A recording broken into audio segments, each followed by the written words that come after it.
Palestine, Palestina, the classic. Get out of here! Get out of my lawn!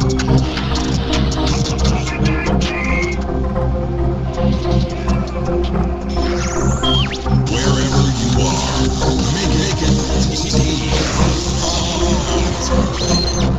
Frequency Radio.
Ladies and gentlemen, boys and girls of all ages, how you guys doing? Thank you so much for joining us here on the Paranormal Portal. I'm your host, Brent Thomas, and it's been update hell here today, actually. It seems like everybody's decided to roll out updates, including the production software I use, coupled with an interface module that I use, coupled with Skype, coupled with, God, it's just nuts. So my day has been plenty full of troubleshooting stuff, but I think everything's working. If anybody's in the chats, could you please let me know if you're having any trouble hearing me, because hell, I don't even know. I don't know if I'm broadcasting or if I'm just sitting here talking to Sheldon. So I'm not sure which it is, but ladies and gentlemen, this is our last scheduled show until the 14th. So that doesn't mean there will be no live streams, but coming up this next week, Don and I will be at Phenomecon, and we're not doing the normal 7 p.m. streams. We will stream intermittently whenever we have a chance or whenever we feel we need to or want to. So if you're not already subscribed, please subscribe and ring the bell if you're on YouTube. That'll help a bunch. But if you're listening on TFR, iHeart, TuneIn, or TalkStream Live, just know that you'll just get some reruns for the next couple of weeks or the next week. So no worries. There's lots of material to work with. And for those of you that watch the live streams, if you're jonesing for some Portal, then by golly, you can check it out. And you know what's funny is my YouTube chat is not working, but the on-screen chat is working, which is great. So let me just do this and see what the hell is going on here. I don't know what's going on. Let me refresh the screen. God, I hope this doesn't mess something up. I'll just leave it alone. I got the chat on the screen. I guess I can keep an eye on that as best I can. But I'm joined tonight by, of course, Mr. Sheldon Thomas. How you doing tonight, buddy? Big Branch is doing okay. Speaking of updates, the world seasonal drop has happened, and the allergies are hurting today. But other than that, doing good. Excited for another show as usual. So doing okay over here. How are you doing today? Well, I just found another thing that went wrong, and that, of course, is your ability to be seen on the show. Apparently, with all of the update hell that's going on, I've lost the connection to Skype in my broadcast software. So we're just going to hear from you tonight, but if you would do me a favor tonight, Sheldon, and pay special attention to the chat. I know you always do anyway, but I can't open it up in the window because I had to restart my router due to the connection issues, and I can't see the chat in big screen. So if you would mind that and let me know if anything's coming through on the chat as far as the part of the discussion, I'd appreciate it. Yes, I will keep an eye on that. Okay. Well, I can see you on my little Skype window thing, but I can't see you in the stream. But ladies and gentlemen, Sheldon does look the same as he did last night. so handsome young man. But excuse me. So Ladies and gentlemen, there's a lot of things going on. I didn't realize I had more troubles here than I thought I did, but I've had to reconfigure tons of things today, and thank God I think I got them all except for this. This is one that I wasn't expecting. So let me try one thing, Sheldon, if you don't mind indulging me for a second. I'm going to try to see if a certain setting that has to be done got turned off with this fantastical new update. I'm trying to figure like Wonder Woman says, I don't mind being a disembodied voice in the portal, so I'm okay with that. We're channeling Sheldon. Yeah, that's probably right. I gotta see. I don't know where exactly it is, but I'm looking because I always forget. Where's the setting that I need to turn on for this to work. If it works, great. And I hope I can get it working, but I don't know where the hell it is. God bless it. Oh, I love me some troubles. I love me some great technological troubles. I don't know. I can't figure it out. Too. I'm going to look for it over the break. I guess that's probably the best time to do it, so I won't Yeah. dull the rest of you guys into absolute submission. But, before I go any further, I got to say thank you to, of course, Cryptid Coin. Cryptid Coin has stepped up and decided to be a sponsor of the Paranormal Portal, and we really appreciate their help in keeping the lights on here and keeping the shows going. There's one thing about these shows that maybe most of you don't know, maybe some of you don't know, I don't know, but it's actually a huge expense and undertaking to put on these shows and to keep things working and to keep the material coming, and it's a great investment of time and energy and stuff, and so every little bit helps. And special thanks to Cryptid Coin for being there to help. And if you're not familiar with Cryptid Coin, they're a newer cryptocurrency that has its heart in paranormal investigation and research, or cryptid investigation and research specifically. But I'm really thrilled that they've joined the team here at the Paranormal Portal. And if you want more information, if you might want to check and see if it's a good investment for you, check them out at cryptidcoin.io. Again, cryptidcoin.io. And special thanks to Cryptid Coin for making all this happen. So, all right, let's get to the news. What do you think, Sheldon? Oh, perfect. Can't wait. Your enthusiasm is infectious. All right. It's just the voice. Just the voice of Sheldon. I'm channeling Sheldon. Yes, he says news. All right. Ladies and gentlemen, Paranormal Portal News.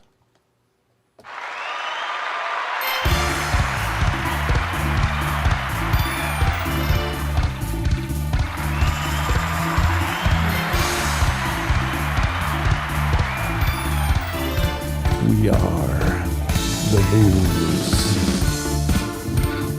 All right, ladies and gentlemen, I guess I can go to the single camera since it's only the voice of Sheldon that's joining us tonight. But welcome to the newscast. This, of course, is the first segment of every one of our live shows, and I enjoy this a lot because we get to talk about all kinds of stuff. Sometimes it's absolutely paranormal, sometimes it's just not normal, and other times it's just kind of exciting new information. So I got a ton of things pulled up, probably way too much, but we'll get to what we can here.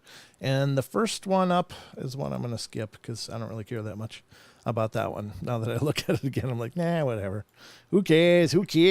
But special thank you to Unexplained-Mysteries, whose site has been excellent material for us to cover here on the news. If you haven't checked out unexplained-mysteries.com yourself, please do so. It's just a phenomenal site full of great pieces of information about a ton of different topics. So they've really done a phenomenal job over there, and hope you guys support what they're doing. But here it is from unexplained-mysteries.com. The first article, footage from the USS Zumwalt. What's a Zumwalt? Anyway, mystery drone swarm incident released. So apparently there's some footage of this mystery drone swarm. It says the footage was captured during an incident in 2019 involving multiple unidentified drones buzzing a U.S. Navy vessel. Obtained through a Freedom of Information Act request by, or FOIA, love those acronyms, by the War Zone, the intriguing footage pertains to an incident that occurred on April 24th, 2019 at around 8:30 p.m. Pacific Standard Time. The Zumwalt, an advanced U.S. Navy destroyer, had been situated 17 nautical miles from the Marine Corps base at Camp Pendleton when it found itself being buzzed by up to 6 unidentified unmanned aerial vehicles, which reached heights of up to 1,000 feet. The footage, which was recorded by a member of the crew, shows what appears to be a rectangle formation of white and green lights with a red light in the center. The video is admittedly difficult to make out, not least because it was dark at the time, but also because the footage is very unsteady and jumps around all over the place. Still, it is certainly possible to see the object, whatever it is, in the center of the frame. The big question, of course, is where these drones had come from and who was operating them. The fact that 6 of them had turned up at once strongly implies that this was a coordinated event. Really? I mean, Wow. it just wasn't 6 random people deciding to fly their drones in formation. Great detective work there. And there must have been a boat relatively nearby from which they had been launched. Without a captured drone to examine, however, it will be difficult to know for sure who was responsible. I don't know. I find it pretty hard to believe that they, with all of their incredibly advanced listening devices, couldn't see if it was just a production drone, they could see the transmissions coming to the drone swarm. So I don't believe that they couldn't figure out where it was coming from, what kind of drone it was, etc., etc. I just don't I guess buy they that. don't have information on the size of the drones. It just how high they went. Yeah, maybe. And we're not going to bother with showing you a bunch of unsteady, shaky footage of some weird lights. But, it is interesting. It's probably incredibly, if it is just consumer drones, it's incredibly reckless. And I'm sure it's probably very illegal to do that. So I don't condone that kind of behavior unless you don't mind getting in trouble. Because I'm sure if they caught the person, they would probably make a real example out of them. So anyway, what do you do? All right. That was the first article of fun here on the newscast. Let's get to the next one. And the next one is going to be from unexplained-mysteries.com as well. And this one is, I don't know. This will kind of crack me up. But anyway, it's from September 1st. It is climate change could impact the hunt for the Loch Ness Monster. Darn climate change, Sheldon. Jeez. Oh, Rex- the ultimate enemy. Wrecks everything. Rising temperatures and other environmental changes could make it easier. Oh, okay. Maybe it helps everything. Easier to locate Scotland's elusive monster. There are few cryptozoological mysteries as enduring and widely known as that of the Loch Ness Monster, a large aquatic denizen said to live in the depths of Scotland's most voluminous lake. Voluminous. Wow. I'm sure I'm probably as voluminous. I don't know how I'm mispronouncing that, but it doesn't sound right coming out of my mouth. Anyway, despite concerted efforts over the decades, nobody's been able to conclusively prove that the creature even exists, leaving most scientists doubtful that there's anything actually there at all. This could all change in the coming years, however, when the effects of global warming begin to take their toll on the surrounding area, and potentially on the monster itself, if indeed it genuinely exists. According to Joan Lowry, project manager of the North Highland and Islands Climate Hub. What? I don't understand. Everybody's got to have a title. Future climate change could result in a much more unstable environment for the monster. Excuse me. Loch Ness is a freshwater loch and deep and cold, making it an ideal place for Nessie to hide away from public view, ducking down to the depths to never quite be seen, she said. This may change with the loch getting warmer and potentially drought impacting on its depths, coupled with changing temperatures, impacting the food sources Nessie might be reliant upon. Nessie's our most important monster in Scotland, the legend of Nessie being international. That was a wasted sentence. It didn't even say anything. By taking action now to combat climate change, we can preserve Nessie's natural habitat before she is roaming the banks of Loch Ness looking for food and somewhere cold to hunker down. Yeah, do it for Nessie. Let's all go solar. All right. There you go. I don't know. It's like, I mean, obviously people are hard on the environment. We've been hard on the environment. There's no question. But the propaganda around it is just almost mind-numbing. It's like, yeah, of course we need to clean up our act and we need to live cleaner and all that stuff, but is it really because should we do it for Nessie? Is that is that what we're doing now? I don't know. I mean, hey, whatever gets it done. Whatever gets it done. Yeah, I don't know. It's really kind of a cheesy approach, but more power to them. Maybe it'll resonate with some people or whatever. And I guess do what you think is right, folks. That's just so campy. I can't even believe it. All right. Let's go to the next one.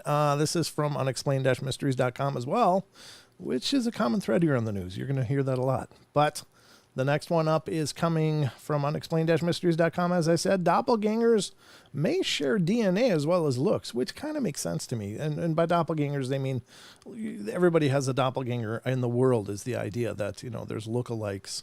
And we've covered that on the show recently, even in just the last few weeks. People running in or having contact with their doppelganger, the person that looks identical to them, that is not part of their family line. So if DNA actually shapes our body, then sure, there should be genetic similarities between two identical looking people, right? I mean, yeah, wouldn't you think? But anyway. I would think so, yeah. Yeah, I think so too. Let's see what it says. Two unrelated individuals who look almost exactly the same may have more in common with one another than previously thought. What if they could be organ donors for each other? A doppelganger is essentially a person who happens to look almost identical to another person, despite neither of them being directly related. Such a coincidence can be quite striking, but now a new study has revealed that people who look like one another may also happen to share genetic and lifestyle traits as well. To learn more about this phenomena, scientists worked together with Canadian photographer Francois Brunel, who has spent decades photographing doppelgangers all over the world. To assess likeness, the team used computer software to analyze the images and found that roughly half of these photographed were so similar that they were deemed twin-like. The scientists then conducted a DNA analysis of the pairs and discovered that they shared many genetic similarities in addition to sharing many other lifestyle characteristics. The reason for this, the scientists believe, is that given the number of people alive today, it's not unreasonable to believe that some genetic overlap of individuals, even if it is by pure luck. Because the human population is now 7.9 billion. Wow. I remember when it was like 6. I guess we're growing. Maybe even 5 something. I don't know. I remember this number's climbed quite a bit. Look at that. For those of you on YouTube, you can see that photo. It's like, yeah. They are like literally twins. Because the human population is now 7.9 billion, these look-alike repetitions are increasingly likely to occur, said geneticist Manuel Esteller of the Joseph Carreras, whatever, of some institute. I'm not even going to try. I think this guy's a little chunkier, though. But anyway. Very cool. They do look really, really strikingly similar, though. All right. That's doppelgangers. So if you got a doppelganger out there and you need a liver transplant, you might want to track them down. Or not liver, maybe, because you only get one of those. But yeah, wait a minute. Maybe don't give that up if somebody comes knocking. But maybe a kidney or something. I don't know. Maybe. I don't know if it includes if blood types would be one of those similarities or not. But you never know. All right. Unexplained-mysteries.com brings us the next one. Unidentified animal sparks Stranger Things scare in India. Ooh, that is a Stranger Thing. That's kind of creepy. A mystery creature sparked concern last week after it made its way into a shop in the Indian state of Bihar. There's quite a common commotion outside a shop in Bihar's Muzaffarpur district on Thursday when the peculiar animal, which reportedly gained access to the property the night before, was spotted rummaging around inside. It didn't take long for word to spread, and within a short time, a considerable crowd had gathered. Predictably, rumors began to spread, with some claiming that the creature was in fact a demogorgon from the Netflix hit show Stranger Things. This in turn ended up sparking panic, with some convinced that it was a genuine monster. It certainly didn't help when the individual who was well known in the local area came out with the theory that the creature was an alien that must have come from another planet. In reality, however, the mystery animal, which was distinctly cat-like, was most likely little more than a civet cat with mange. Everything's got mange. Mange. It's a weird creature. It must be a civet with mange. Perhaps it's a hamster with mange. It's like, everything has mange now. If it's a weird creature, it's something with mange. I should get some mange control going on here. That had managed to make its way into the city from the nearby forest. Exactly what happens to it after things had settled down now remains unclear. There is a video, but I don't know. I mean, I'm gonna put the link of this into the chats, and you guys can decide if you want to check this out. After the show's over, by all means, feel free. I'm gonna put it over for Bam and Gemini over in TFR, and they can check it out. And then I'll put it over. I would love to put it in the YouTube chat, but I can't, can I? So just go to I'm sorry, YouTubers. Unidentified animal sparks stranger things scare in India on unexplained-mysteries.com, and you can check it out as well.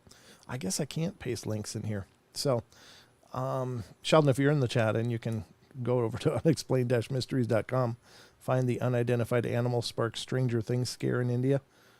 Trying to find it as we speak. Okay, there you go. Thank you. Because I can't do it.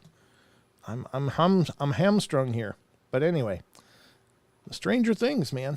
That's it's funny because it's like life imitates art in a lot of ways. And so I do see a couple of the screen grabs here, and it's really, I don't know, maybe it could look like one of those hairless cats, but a really big one. But it looks like a hairless ferret to me, except really big. Yeah, it does almost have like a weasel-like body, doesn't it? I don't know what a civet body looks like, with normal fur on it. Are they long and lanky like that? But that's very peculiar. Huh. Poor things, probably scared senseless. So I wonder if something gets mange, is that like a one-way trip like rabies? Like, oh, you got rabies, too bad, we got to put you down. Or is mange treatable? I don't know. I've heard of mange forever. And ladies and gentlemen in the chat, if you know, let us know. I don't pretend to know, but I would hope it's treatable. Like here's a shot of penicillin. Now you're going to grow hair again. I don't know. Must be similar to like alopecia in humans, right? Just like where you kind of alopecia. Yeah. Alopecia. Yes. That. Yeah. I mean, it could be. I don't know. It sounds like it's some skin condition that causes normally furry animals to just be bald all of a sudden, or at least spotty. Like they have areas of baldness. And is it a degenerative disease? Is it a disease that when an animal has it, it just keeps getting worse and worse and worse and worse until it's treatable? It is. Good. Okay, good. That's good. Well, hopefully they treat it and we can figure out what it looks like with hair. And if it doesn't grow hair again, then we know it wasn't a civet with mange. We don't know what it is at that point, ladies and gentlemen. Maybe it's a chupacabra, because everything's a chupacabra too. I don't know. It's our world. What do you do? Rachel says that she thinks it's like mites. It's mites that cause it, I'm guessing. Wow, those are really efficient mites. It's like they got all the hair, really? Could they get all of it? That'd be a hell of a mite. Okay, well, whatever. We got 3 minutes left, so let's keep covering some more articles here. The next one up is... your microphone's kind of quiet tonight, Sheldon, by the way. Oh, there we go. How about that? No, that's plenty loud now. Good. Okay. All right. So next up is another article from unexplained-mysteries.com. And this is kind of a tragic one, really. It's a sad thing. Yeah, I don't know. I guess it's worth stating, though, because I think it's a poignant thing for us all. But unexplainedmysteries.com reports lonely tribesman dies 26 years after his tribe was wiped out. A man dubbed loneliest on earth has died after spending decades alone in the Brazilian rainforest. The anonymous tribesman, whose entire tribe was wiped out by land grabbers and cattle poachers, spent the rest of his days living off the land and sleeping alone in a wooden hut in the village, or in the jungle, rather. So little was known about him. In fact, that nobody even knew his name, though some called him Man of the Hole because he would go dig deep holes to trap animals. Efforts had been made to make contact with him and to leave supplies, but he would typically flee when approached, and one time even fired an arrow at an official, almost killing him. After that, the decision was made to leave him to his own devices, and he was recently found lying in his hammock, having seemingly died of natural causes. Few details remain about the tribe he once belonged to, other than that contact with the outside world in the 1970s ultimately cost them everything. With the tribe's only remaining member now dead, its entire population and culture has been lost. Oh, that's so tragic. God. Yeah. That's terrible. It is. It's so tragic. And I don't even blame him for firing the arrow at the person who tried to help. Yeah, could you imagine watching everyone you love just get destroyed, and then you've got to just live the rest of your life with that anchor of pain, plus try to make it on your own. Ugh. Stronger man than me. Yeah, exactly. I mean that's a man that was cut from a whole different kind of metal, that he could persist even past that. Wow, that's incredible. But it's sad because what knowledge was lost with him? What things could he have taught us? And that's the real tragedy of those things. It's not from a selfish place, but I think that we can all learn from each other. And this guy never had a chance to share, or never wanted the chance after his experience with the outside world. So, for all we knew, that was a 1,000-year-old tribe right there. Yeah, that's tragic, and maybe even longer. Who knows? Who knows what stories he could have told and what histories his people had. So here's a really creepy, weird one. Let me look at the time. No, we don't have time, ladies and gentlemen. That's going to wrap it up for our news tonight. We're going to get back after this break for more of the Paranormal Portal.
Oop, forgot to unmute stuff. There we go. We're back. I hope you guys are doing great. There's sound. There's sound. Don't get excited. I think I got it now. All right, so we are back and back at it here. Thank you for being patient. I was trying to troubleshoot Sheldon's issue of being on the screen too, but I'm sure it's something that OBS messed up. I don't know. I guess their latest update really broke like everything, so it's a real pain. I had to reconfigure a bunch of stuff, including my interface button pad.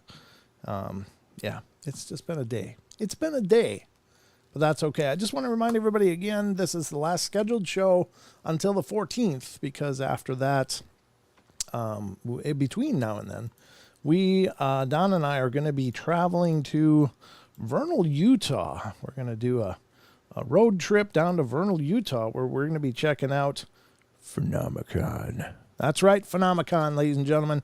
It is phenomenal conference, I guess, which is what Phenomecon would stand for. But it's fantastic events going on. There's tons of incredible speakers and presenters going to be on the line for this event, and even more are joining all the time. So yeah, this is going to be pretty incredible. Some huge names are going to be there. It's a fantastic opportunity, I think, to get together and celebrate all this weirdness that we're so fond of. If you go to Phenomecon.net, I'm showing it on the screen to those of you on YouTube. You can see all the scheduled events that are going on here, and there's the conference center that it'll be in, the Uinta Conference Center in Vernal, Utah. So if you're in the neighborhood, or if you are going to be there, fantastic. Make sure you look for Don and I there. We'd love to see you and meet you and hang out a little bit. So that's going to be going on, again, September 8th through the 11th of next week. So that is why. We will be doing live streams, folks. We'll be doing live streams between now and then. I'm pushing all kinds of buttons. We'll be doing live streams, of course, but they're going to be, it's kind of spontaneous. So nothing scheduled, but if you are on YouTube, please subscribe and ring the bell so you get notifications. I'll try to post on the Facebook accounts as well, my personal one, and of course the Paranormal Portal Radio and Paranormal Portal fans pages on Facebook. So I'll try to let you guys know via that if that's going to happen. But that's coming up next week. So just so you know, next Wednesday, don't be waiting for the live show, because I don't know when or if it'll happen on Wednesday at all. So I did want to say something else that now just completely left my head. But just so you guys know, lately Sheldon and I have been combining our wits to come up with these questions of the week. And these are in our Discord server. And Sheldon, do you want to explain a little bit about this? Absolutely. So every week we have like 3 questions that we go through each day of the week of streaming.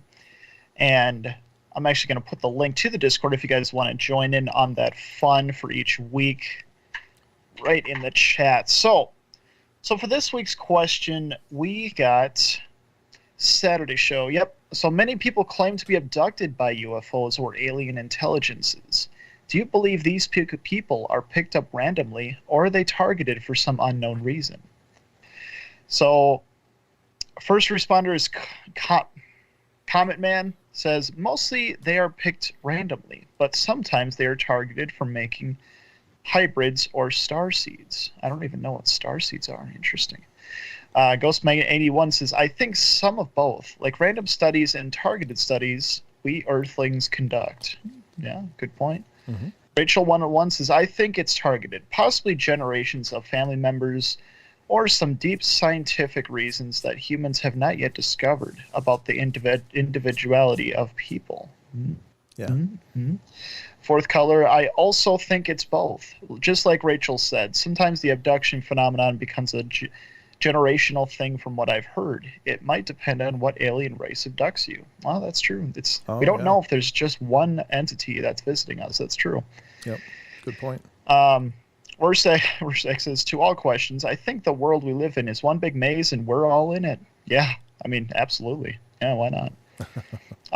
Carl Munsinger says, I also think both. I think sometimes you're just in the wrong place at the right time, like those abducted from cars on lonely roads. But the ones who are taken from their homes, I think, are targeted. Oh, that's a good point, too. Sure. Location. Yeah, like that's the true. trouble they would have to take to like get you. Yeah. That's a good point. Yeah. Yeah. Android Purity says, I agree with others. I think it's a mix of both, targeted and opportunity. Mm-hmm. Someone should do studies on the people who claim they are abducted from inside their house. See what blood types they all have, what ethnicity, what gender, and other factors to see if there's any common trends. I think Betty and Barney Hill were wrong place, wrong time, but when the aliens saw them get out of the car to watch the hovering UFO, the aliens knew they had to abduct them because they might have thought, wow, this is the first interracial couple we've seen. We have not seen the human species do this before. We need to study them. Sounds a little biased, but we do the same thing when a polar bear and a grizzly bear get together naturally in the wild. We study them. Google it. They are called Pisleys. Oh, interesting. Okay. They're called Pisleys? That's what name they came up with for those, is Pisleys?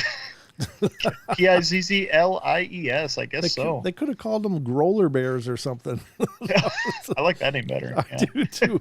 Pisleys sounds like a candy or something. It does, actually. Oh my God. All right.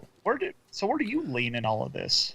I don't know. I do know that abductions can follow family lines, like it can be generational, as was stated in those comments, and I agree. So I think it's probably both too. I don't know if sometimes it's just just the opportunity arises and they're like, hey, we're in the neighborhood and look, there's those humans driving by, let's check them out. I don't know.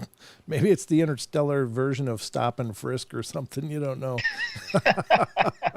It's like, what do you got in that car there? Come on, let's check it out.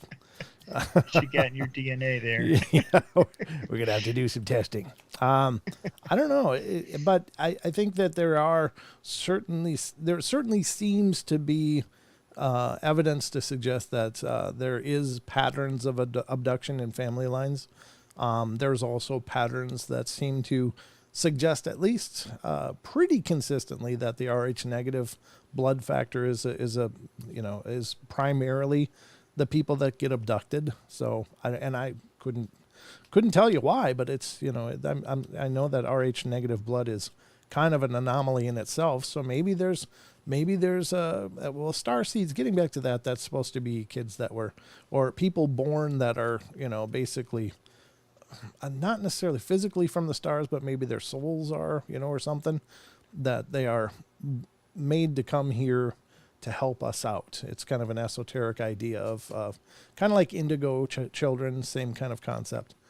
Indigo children are supposed to be these advanced souls that are manifesting or being born into the world to help bring us to the next transition. But I think those are great comments. Thank you everybody that participated on that thread. And if you want to participate on future ones, and in the comments here, I was looking, someone said something.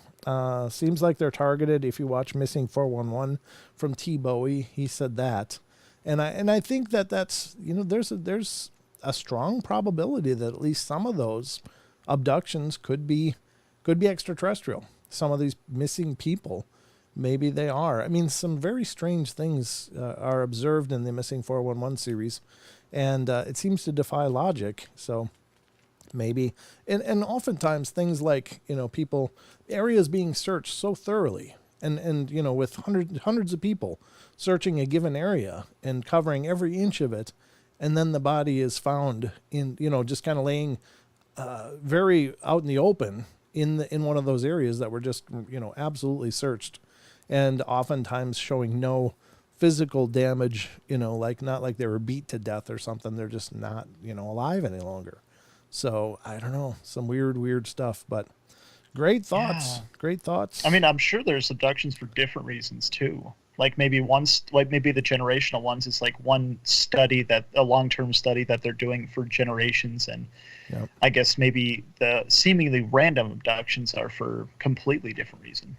Yeah, and you know, that was a great point that was brought up, like dealing with different species, because allegedly there's more than one type of extraterrestrial hanging out here, and maybe they're all looking for something unique for them, you know, in our DNA or whatever. So that was a good point. I never considered that before. So great thoughts, everybody. That's great thoughts. I didn't see any other ones, but yeah, if anybody else has any input on that, feel free to put it in the chat. You guys in the chat are welcome to comment on this stuff as well. So let us know. Maggie says, the unknown said that. Oh, go ahead. The unknown said, or they said, "Oops, wrong people. Oh well, good enough." No, I mean, maybe that's part of the random abduction part of it, right? Yeah, it could be. It could very well be. Yeah, who knows? Lots of question marks, and you know, I didn't expect anybody had the answer necessarily, but it's just kind of neat to ponder, and you, like, again, every time we have discussions on this show, people, you guys bring something new to the table, and it's like, oh yeah, because you know, I mean, a lot of things you guys have talked about in previous questions have been like, oh, good points, you know. So Yeah. and not like I pretend to know everything. I don't know anything mostly, but but I have all these questions in my head. So great input. And Maggie says she's an alien, or she's asking, "Am I an alien?" I don't know, Maggie. You might be, but if you are, we love you bunches. So you're a good alien. Take us with you. Yeah. No kidding. Take us on an interstellar field trip, please. Yeah, please do. Bring us back after the next ice age or something. All right, so let's get to the rest of the show, which is lots of stuff. I thought we'd dive into some extraterrestrial reports tonight, because this stuff is interesting. We got 14 minutes left. Can I do this in 14 minutes? Well, maybe we'll get halfway through it. Maybe we'll get all the way through it. We'll see. But I believe in you. You believe in me? Good. I do. Thank you. I appreciate that. I believe I can read it. I just don't know if it's going to take one segment or two. And remember, the phone lines are open, folks. If you want to call in, feel free to do so. The number, of course, is 720-923-0500. Again, 720-923-0500. For those of you that are in YouTube, it's pinned in the chat so you can see it. It's all there. And let's get to this first article I've got pulled up for you. It's very bright. You see it on my face. Those of you on YouTube, it's like I open the window, it's like it's all white. It's all white. I almost get a sunburn sitting here because I got this huge monitor right here. It's like Too much, yeah. yeah, it's pretty bright. So, all right, the first article I want to get into is from, well, I don't know if it's this one. Is it this one? No, it's this one. Okay, this is the first one, and it's from, there's a few articles I pulled up from howandwise.com, and they have a great selection of these extraterrestrial UFO articles on there, and I think it's really well done. I guess you guys all get to see Don's empty chair because I'm going to this screen because Sheldon's not here and Don's not here, so Sheldon is here, but not just in spirit only, so. We don't have one. Right. You're a spirit of fun, Sheldon. All right, so this is the first article. U.S. Air Force Lieutenant Colonel Richard French saw two ETs repairing their spacecrafts underwater in the 1950s. Wow. I don't think I've ever heard of this report, so this is really cool. It is, oh, Jesus, this is small font. Time to blow it up, folks. Got to blow it up to reading level. There we go. It's obvious that when a normal person speaks about his or her encounter with UFOs or extraterrestrials, I should say this was written by Vicky Verna or Verma, 2 years ago on howsandwhys.com. So Vicky Verma. It's obvious that when a normal person speaks about his or her UFO encounter or extraterrestrial encounter, the world mocks him or her. But if a similar statement comes from the government official, it allows us to think about it for the second time. The alien craft did crash land in Roswell, New Mexico in 1947, and the U.S. government also admitted that they found something strange there. But the story did not end here. Retired U.S. Air Force Lieutenant Colonel Richard French added a new twist to this controversial crash. There was not one, but 2 UFO crashed in Roswell. Lieutenant Colonel Richard French had served in the U.S. Army for more than 27 years. He gained his commission in the Army and became a fighter aircraft pilot, and he had been posted in multiple locations during his time in the U.S. Army, including Korea, Vietnam, Laos, and the Cuban Missile Crisis. French claimed that when the alien craft crashed in 1947, he was present in Alamogordo, New Mexico, a few years back before his death. In 2014, he gave an interview where he recalled the incident day that shocked everyone, saying that there were 2 crashes in Roswell. There were actually 2 crashes at Roswell, which most people don't know, French said. He noted that the first UFO had been shot down by the U.S. Army's experimental airplane. And there's a link to another article for that. And the first one was shot down by an experimental U.S. airplane that was flying out of White Sands, New Mexico. And it shot what was effectively an electronic pulse-type weapon that disabled and took away all the controls of the UFO, and that's why it crashed. When the UFO got hit by the electromagnetic pulse, it lost its electronic system, became uncontrollable, and at last crashed. French claimed that he was actually an official UFO debunker. A confidential military source told him about the UFO shot down and also the second crash near Roswell days later. He believed that the second ship came to rescue the first ship survivors and trying to recover the parts. Other Army officials never accepted French shocking statements, and they argued that how could the U.S. Army could develop a pulse power weapon systems in the 60s if their laser systems were so limited at the time. During the 50s, French was working to cover up the UFO stories under the Project Blue Book. He was also one of the authors of the project. In other words, if someone had a UFO sighting, I and another agent would try to come up with some logical explanation for this strange aerial appearance. Most of the reports were from civilians. Most reports were from civilians than military, and we gave our analysis and tried to debunk it by saying it was swamp fog or that the thing they saw was actually hanging on wires. It went up through channels all the way to the presidential level. French had never understood why he was ordered to debunk UFO stories, but from his own analysis, he believed that if otherworldly beings visit the Earth, then it basically would destroy religions, and the fact that our military is helpless against them would destroy the reputation of the military. There's a Newfoundland UFO incident. If you think it was the most shocking statement given by French, then you might listen to his next claim. In Newfoundland, Canadian province, he saw 2 aliens repairing their ship submerged underwater. He testified about his work in the on the UFOs in 1952 in front of 6 former members of Congress at the citizen hearings in 2013. He recalled seeing 2 alien craft below the water surface, 6 meters from the shoreline, and he also saw 2 extraterrestrials near the ships, and he remembered the water was clear, so he could see those beings doing something at the bottom of the craft. The water was fairly clear, and I could see without any trouble. They weren't down at the bottom of the seabed. They were about halfway down, French said.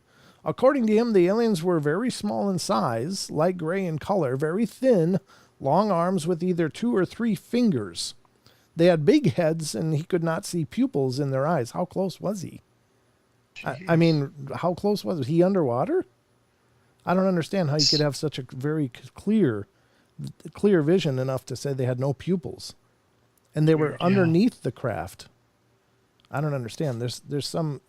I'm not trying to debunk what he's saying, but these are questions that I have. It's like, how close was this man? that he could make not only these detailed, explanations or describe them, but even close enough to know whether or not they had pupils. That doesn't seem like, I don't know where he was when this happened though. Yeah, they had big heads. He could see no pupils in their eyes. While watching this once in a lifetime scene, he saw one of the ships started coming out of the water. When that ship emerged from the water, its speed was around 160 kilometers per hour, but it suddenly increased to 4,000 kilometers per hour or even more and disappeared. French believed the aliens were repairing the ships and tested them before leaving. Whatever happened in Newfoundland is the classic UFO story ever given by the Army official. Even though he was chosen to debunk UFO stories, he undoubtedly said that it was a UFO and there were extraterrestrials. That's interesting. I mean, there's a lot of questions I have. I've not heard his testimony describing where he was at this time, but those are the questions I have. It's like, well, how were you observing this? And it sounds like 6 meters off the shore. So it was like, what is that? Like a meter's basically 3 feet. So 6 times 3, 18 feet from the shore. Was he on the shore watching this, or was he on a boat? Was he in a plane? He would have to be far enough away from the shore, 18 feet, and then he would have to see through the water. Yeah. And then they were also underneath it. That is a lot of layers to be able to see that they had no pupils. Right. Yeah. I mean, he said he didn't observe any. So, but that's a weird statement to make at such a vague, I don't know. Again, there's a lot of questions to this, but I have not heard his testimony. So those are the questions that are popping up in my head. So I don't know. Believe what you will, folks. Is it possible? Yeah, for sure. I believe there's a lot of information that's being, tucked away and hidden from, our civilian eyes and ears. But I don't know. I mean, it's a pretty bold thing to do, to make a statement like that in front of, former members of Congress at the press corps or whatever. So I don't know. I mean, if he was underwater, I'd believe it completely, but yeah, I don't know. Yeah. I don't know. It's very strange, right? So yeah, there's just so many questions. Poor aliens, when their ship crashed in water, there's no bag of rice big enough to dry that fella. Oh yeah, that would suck, especially in off Newfoundland. So I don't know. Very strange story, but very cool. It wouldn't surprise me that it was real. There's just some statements that were made that it's not the most comprehensive article either. So that was it. We don't know a lot of things, but I didn't know about the 2 craft at Roswell either. I've never heard that before. And of course the claim that it was shot down by advanced aircraft of ours using some kind of energy pulse weapon in the 60s. I mean, that would put it, I don't know, that would put it there. Is it possible that we had the engineering abilities to make some strange energy weapons at that stage? I don't know. Yeah, that's curious. It is. That is also very curious too. Like, right. It's not like that was a short time ago either. No, and the thing is that I've always assumed, and maybe it's my own stupid assumption, but I always assumed that a lot of the progress was made from the crashed ship at Roswell. Like it was captured, recovered, studied, used to develop new technologies. So I didn't think we had advanced technologies a lot prior to that, because I mean that's just past World War II. So very strange stuff, folks. I don't pretend to know, and I'm not trying to cast aspersions on this man's testimonies, but there was a lot of questions, and I don't know what he brought to the table to substantiate this, other than the fact that he had a title. So curious, though, very curious. Yeah, I mean, I do believe they're in the water a lot of times. That makes perfect sense that they would be in the water to repair ships, because I'm sure they have no trouble, breathing underwater in whatever protective suits that they wear, and that's to be the best place to keep people away. So makes sense. I can't find who said it first or anything, but the chat is saying that the laser weapon could be like an EMP gun or something around those lines. It certainly sounded like that. And that's to project an EMP like that. EMPs can be done, have been able to be done forever, since Transformers, basically. You blow a transformer, boom, you're making an EVP. And maybe there's other ways that can be done to project it over a specified space. But, I mean, I don't know. How do you fire something like that? Let's say it just covers a range. Well, then how do you do it without frying your own systems, So interesting. Yeah, good point. If you can't aim it, if it can't be specifically aimed, and how could it be specifically aimed? I don't claim to be an electrical engineer or have any concept of things like this, but it sounded like it was aimed and shot at a craft. And I mean, what did they have, a little aimed nuclear detonation or something? Nuclear detonation is also an EMP pulse, but again, lots of questions. That's a lot of curiosity. I don't know. Interesting, but a lot of questions. Yeah. Yep. So cool. I thought we would cover that initially. And when we come back, I've got 2 more of articles dealing with this strange extraterrestrial goodness that we also love here on the portal and don't cover enough. So I'm trying to spread the topics around a little more and dial into a few of these. I appreciate some of the feedback I got back from you guys regarding what you want to see in the shows. And one of the things was, I forget who said it now, but they're like, having variety shows is good, but every once in a while dialing into one thing would be kind of cool too. So yeah, I hear you. And if you have any good suggestion. Yeah, I think so. But we're going to go to the hour break, folks. We'll be right back with more of the Paranormal Portal. So don't go away. Just give me a couple minutes and we'll come right back at it with more of the Paranormal Portal.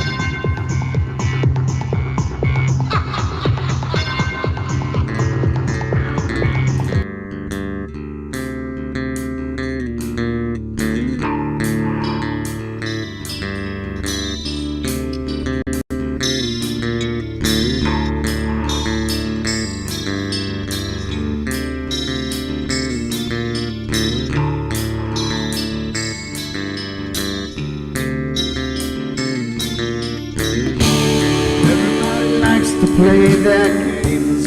Everybody loves to place their bets.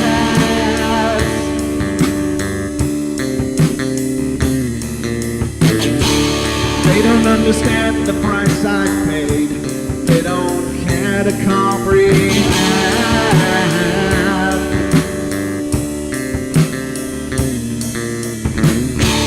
Trace their lines upon my body, dripping scars across my heart.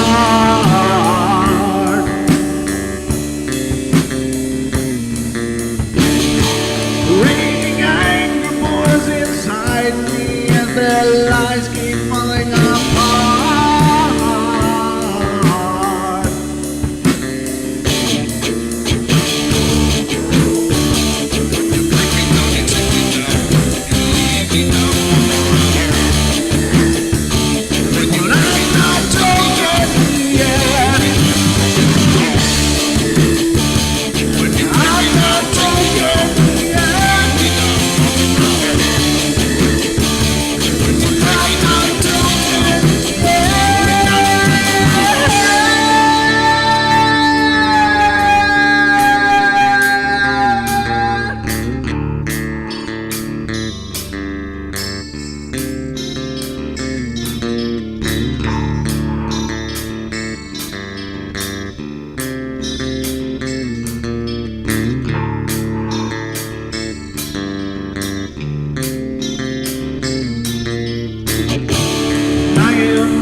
I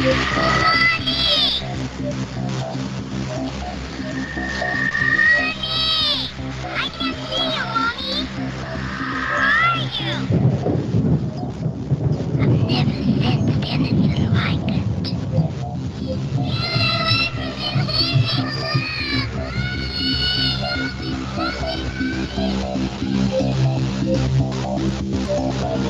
Carol Ann is not like those she's with. They're attracted to the one thing about her that is different from themselves. Her life force.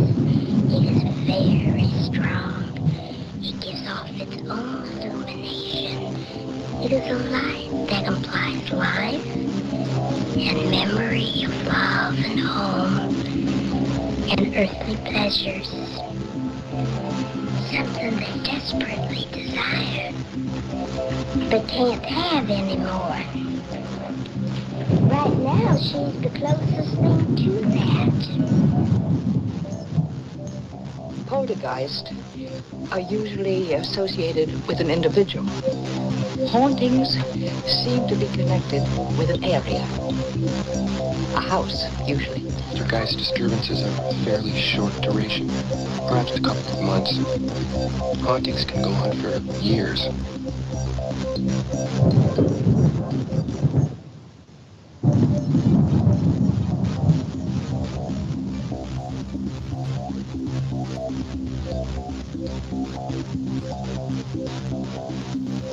Oh, thank you. Thank you, T-Bowie. That's great. He says, yeah, Brent, everything about this show is good. Smaller group makes for getting to kind of know folks, but I'm certain this will grow a lot. Yeah. You know, I there was a long time that I was really focused on big, want the show to be huge. I want it to be huge. I'm kind of glad it's growing the way that it is in a lot of ways, because I don't think I would have been prepared for it to be a huge show really fast.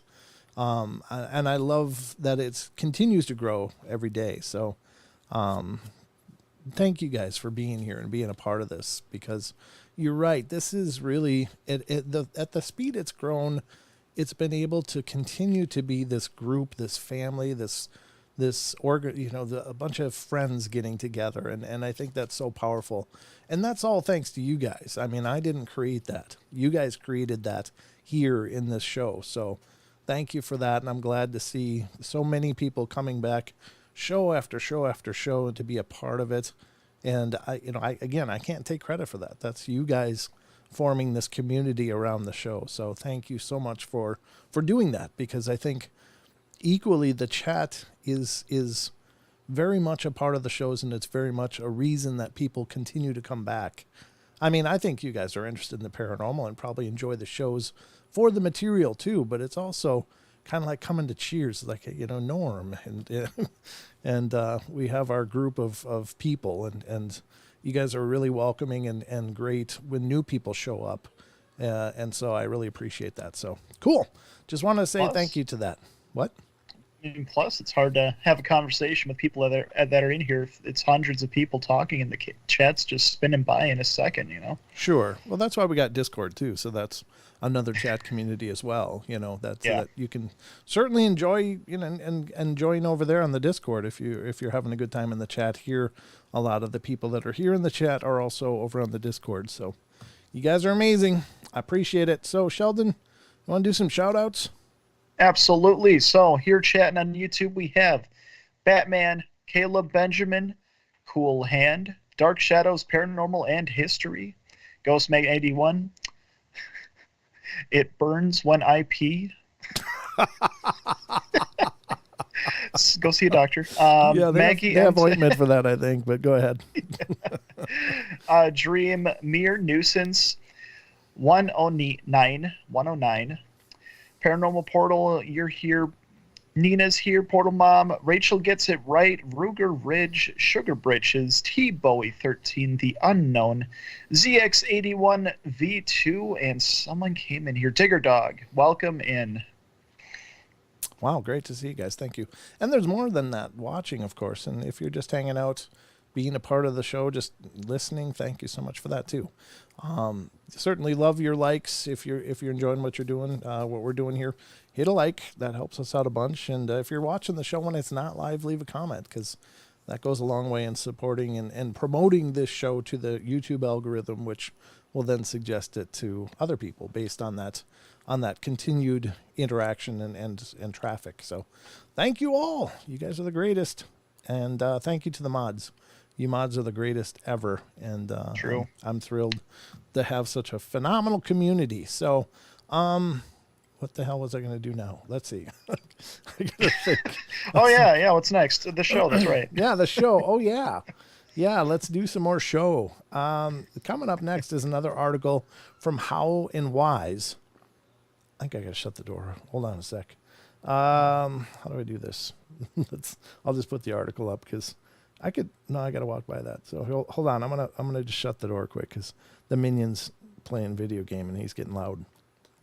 So I'll just keep talking to you as I cross the room, and we'll see if you can still hear me. Because getting up, walking over to the door of the studio, shutting the door.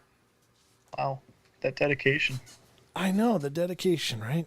Well, I can't. Oh, you could hear me. Okay. I can't put it on. Yeah, I mean, I got my headphones pretty loud. Oh, okay. I'm a musician. I need extra volume.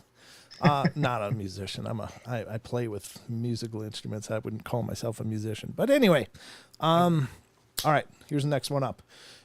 U.S. farmer claimed that he traveled to Mars, the moon, and Venus with the Venusians in the 1950s. Now, this kind of, I pulled up this one because, we were just talking about in the question of the week for tonight's show. Wow, how do these people happen? Is it random or is it aimed? And I think this one might have been more random. I'm not making fun of farmers. I love farmers. I got a lot of distant relatives that are very, in the agricultural and stuff, and they're wonderful people. But, you'd think if the aliens were going to take somebody, it'd be like a scientist, a mathematical person or something. But it's kind of cool that they picked a farmer. If indeed this is legit, of course you've got to decide, yes, this story is real in order to get into that whole dialogue, I guess. But we're going to assume that this story is real. So let's see what it says, and maybe after we read it, we'll have a different opinion. I don't know.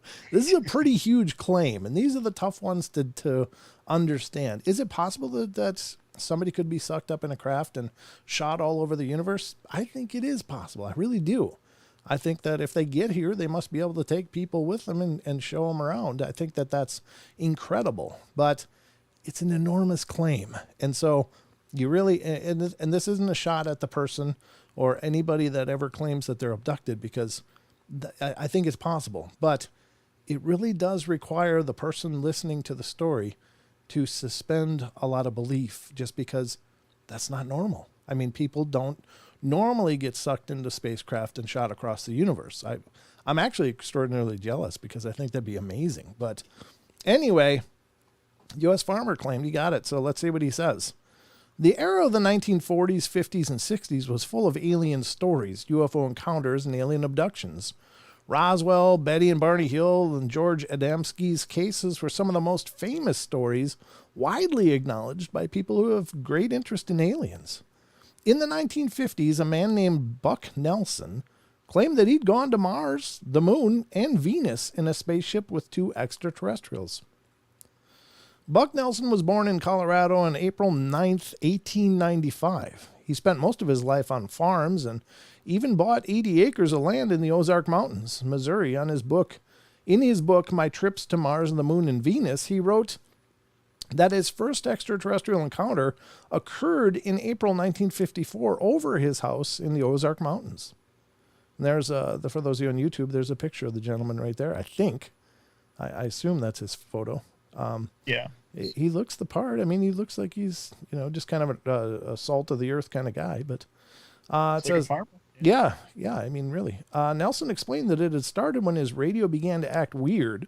His dog was outside and barking, and to check the station, he stepped outside and found himself in a shocking state when he saw a big disc-shaped spacecraft, accompanied by 2 small UFOs. Well, he rushed inside his home to bring a camera and took photographs of the flying saucers, but managed to grab only the 2 discs in the photo. What happened next was not lesser than a miracle for Nelson. He flashed his torch toward the disc and signaled them to come down. But in response, a bright light hit him and he fell behind the barrel. He felt paralyzed until the UFOs left. After this strange encounter, he found that his eye vision improved and he stopped using spectacles for reading. Besides, he claimed that his pain in muscles and back was cured as well. After his first UFO sightings, in March 5th, 1955, he was visited by 3 strangers, including 2 extraterrestrials from Venus, and 1 human, and a giant dog named Bo. Okay, giant dog named Bo. It was midnight, and they spent an hour at the Nelsons' house. They examined his place and were interested in the power source of his radio, and later Nelson discovered that those aliens from Venus used solar power as their energy source and forces between sun and planets. Even before leaving, they told him that someday they would take him on a trip to outer space. Wow. There's another photo of the gentleman. Ken Steinoff, a retired well, maybe this is Ken. I don't know who this is. Is this the guy or not? I don't know. A retired newspaper photographer and writer shared his personal story about his visit to Buck Nelson's spacecraft convention that took place in the summer of 1966. At the time, Buck Nelson was in his 70s and had been organizing the convention since 1954 after his early sightings. Steinoff wrote that a man named James Hill, who called himself Nelson's closest friend, said that they had previously lived in California before retirement. Nelson worked as a police detective. Hill himself served in the U.S. Army and fought in World War. It doesn't say which one, but okay. Hill said that Nelson and his dog Ted had been taken by Space Brothers for a trip to other planets. He first flew to Mars and then to the moon, and in the end to Venus, and he personally saw the Space Brothers, describing them as more than 6 feet tall with black beards. Huh. Nelson described Mars as a colorful place, similar to Earth, and there lived people of different colors and races. Venus was a peaceful place with no need for police administration. The moon was described as a base for manufacturing rocks and old planets. According to Hill, the purpose of Space People's visit was to convey a message to Earth scientists to stop experimenting with hydrogen and atom bombs, as it could destroy the universe. Steinoff wrote, "When the spacemen first contacted Mr. Nelson," Mr. Hill noted, they said, "You have a mission and you will be told more as we want you to know." Since that time, Mr. Hill said he has learned much. Some fascinating things told by Hill about the Space Brothers were, 1, they traveled at high speeds in different types of spacecraft. Number 2, they didn't want anything from Earth, just to stop scientists from building nuclear bombs. Number 3, many of those space people had been on Earth for long and lived among people. Thousands of them even worked in the U.S. space program to watch over the scientists and stop them if they got too far. To prove himself correct, Nelson also sold the black hairs of the dog, Bo, at his conventions, but on finding the similarity of Bo's hairs with earthly dogs, Nelson said, "Dogs is dogs, don't matter what planet they're from." Although Nelson achieved big fame after publishing his story and holding conventions, he did not become as famous as other alien contactees, and he died in 1982. Wow.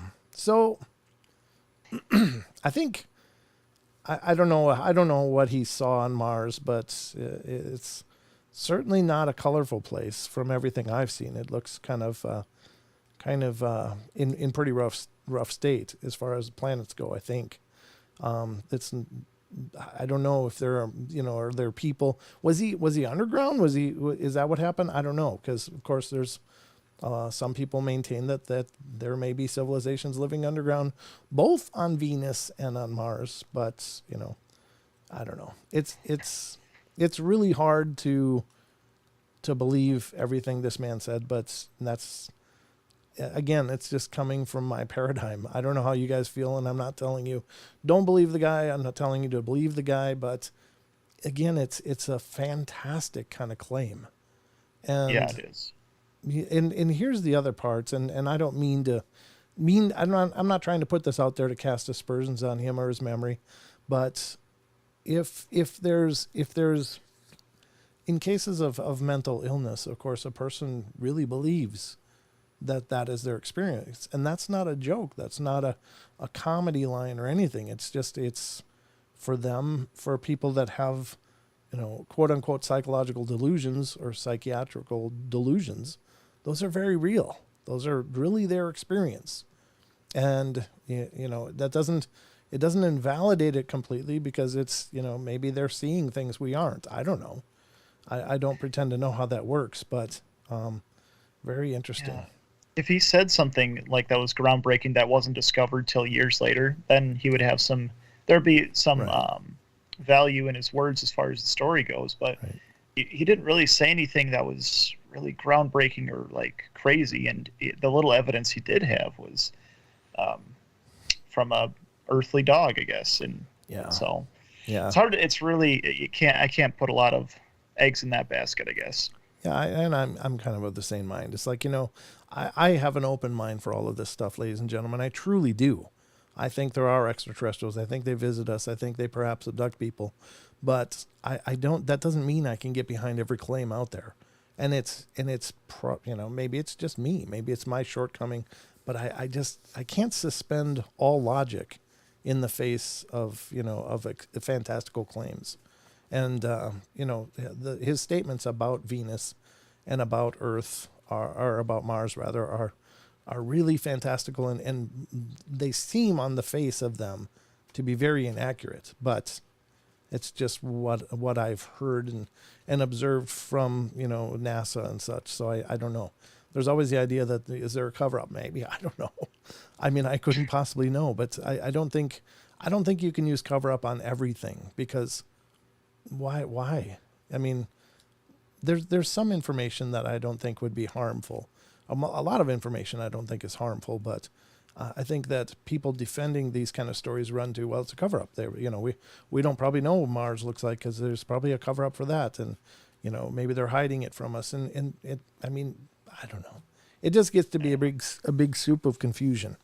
So Yeah, cover-ups get to the point where it's not even practical to cover it up anymore, that type of thing. Yeah, I mean, if they were that interested in covering everything up, then they would put us in a big tent and just don't even let us see the stars, because I mean, it gets those claims get so huge, and it's like, well, I don't know if there's enough government out there to do as much as they claim to do.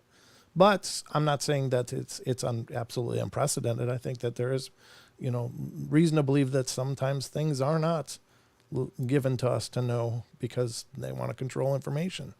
But Rachel says maybe it was aliens, but they only said that they went to those planets as a test of human psychology. Or the Greys were pulling his leg in an intergalactic April Fool's joke. Maybe. Or you want to raffle. Yeah, I don't know. And I, again, please don't think that I'm trying to insert what you should or shouldn't believe. I'm just telling you what my reactions to this information are. And I'm having a hard time buying it, I'm just going to say that. And that's okay. I mean, I don't need to buy it, Seems like I missed one. Didn't I? Did I miss one? I thought I had 3 of these. I didn't read 3 of them. Right? Nope. I only read 1, I think. Those are 2. Yeah, this is number 2. So where's the other one? This one. This is the next one. Yeah, this is the one I wanted to read. I have to reopen it here and drag it over. All right, let me re-drag this over and close the other one. That was interesting. I don't remember closing that, though. That's weird. Okay, here's the next one that I want to read from Hausen Wise, and this is the third of the 3 dealing with intergalactic communication with people, which kind of follows along the whole abduction scenario from the question of the day. The next one is, we got 6 minutes. I don't know how far we'll get, but it may have to interrupt part of it to go to break. Aliens told Canadian engineers secrets of UFOs and that light speed is not constant. And this is by Vicky Verma again, 2 years ago on Hows and Wise. So let's check it out. It says, it all started a few years before the space race began between the two rival nations, USA and Russia. The world was stunned by the daily UFO sightings and stories of alien contact flushed newspapers. It was an era of two types of people. The first one was groups of like-minded people, for example, engineers, scientists, and inventors who dismissed any alien contact and flying saucer stories, while the second ones were the alien contactees, who also claimed that they had been in the UFOs. These groups never aligned with each other, but Wilbert Brockhouse Smith, of 1910 to 1962, a Canadian engineer, was the only line of connection between those two groups. Mr. Smith worked as a senior radio engineer for the Canadian government's Department of Transport in the late 1940s and 50s, and he was the reason behind the radio communication between Canada and the United States at the time. Very few people know that Mr. Smith convinced the Canadian government to establish a program to monitor the UFOs that eventually detect the strange aerial phenomena, which, according to him, was not earthly. While asking the Americans about the existence of UFOs, he received a reply from them that the U.S. government had put the subject at the uppermost concern, and it even was the more highly top secret than the atomic bomb. Besides, according to researcher Grant Cameron, Mr. Smith played a major role in establishing Radio Ottawa used by Canadian spies and also for tracking secret Soviet communications. In 19... Were you going to say something? No, I was breathing. Oh, okay. It's a loud breath. I thought we were going somewhere. The 1950s, the Canadian UFO study program, Project Magnet, was established by Transport Canada under the supervision of Mr. Smith. The government funded the project for 4 years, but he received informal funding after. In 1952, he set up an observatory at Shirley's Bay to study the findings of UFO sightings under Project Magnet. He had a personal interest in the geomagnetism, which made him conclude that the UFOs were of extraterrestrial origin, propelled by magnetic forces and actually from parallel universes. Mr. Smith said, "It's my opinion that the people from elsewhere choose all sorts of methods to make contact with us, and their technology and understanding being much better than ours. They can use methods which we find incomprehensible." Interestingly, he believed that the UFOs were controlled through psychic powers, and such statements embarrassed the Department of Transport. In 1952, when the great UFO wave hit the media, Mr. Smith claimed that the United States Air Force shot down a UFO near Washington, D.C., recovered its piece, and let him borrow it. When asked if he had returned the piece to the U.S. Air Force, he replied that it went to a much more highly secretive group. It was neither FBI nor CIA, which identity he could not disclose. So is it an NSA then? They were really secret for a long, long time. And it was the NSA, National Security Administration, was referred to as no such agency. Ooh. Surprisingly, Mr. Smith was a firm believer in aliens. In 1961, he gave a speech at the Vancouver Area UFO Club, where he claimed to have been in contact with aliens, referred to them as the boys topside. Furthermore, he said the aliens had explained to him that the speed of light is not constant, and time works differently in the universe, not like ticking on Earth. Their ships, he was told, were supported on Earth's gravitational field, the field surrounding their ships, and he added, created areas that reduced areas that weakened the strength of objects that came into contact with them, accounting for the destruction of earthly military craft that flew too close to them. This explained, among other phenomena, the May 1956 crash of a military jet into the Villa St. Louis convent in Orleans. The jet, Smith said, flew into a very strong vortex of reduced binding, causing it to break apart. On November 21st, 1950, Mr. Smith wrote a memo, which was classified as top secret, but later it was recovered from the archives of the University of Ottawa. According to the memo, The Canadian government was serious about UFOs and had been building a secret technology using oceanic radiation, atmospheric radioactivity, and geomagnetism. He further wrote that his work in geomagnetic and the energy on which flying saucers operate was connected. Before his death from cancer, Mr. Smith asked his wife to hide all of his research and sensitive files as he was afraid it would get into the wrong hands. He died on December 27, 1962, and soon after that, the Russians, Americans, and Canadians approached his wife. That's interesting. What do you think, Sean? Yeah?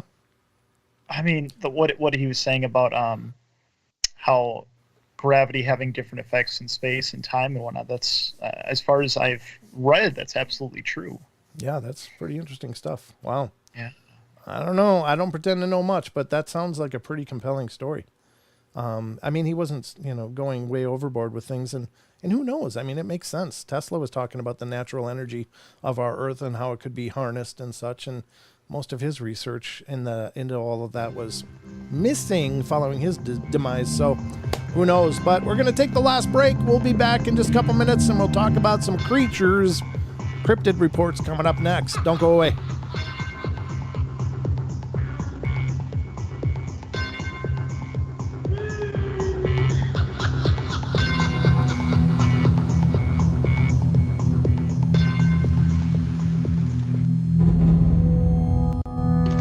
My hero.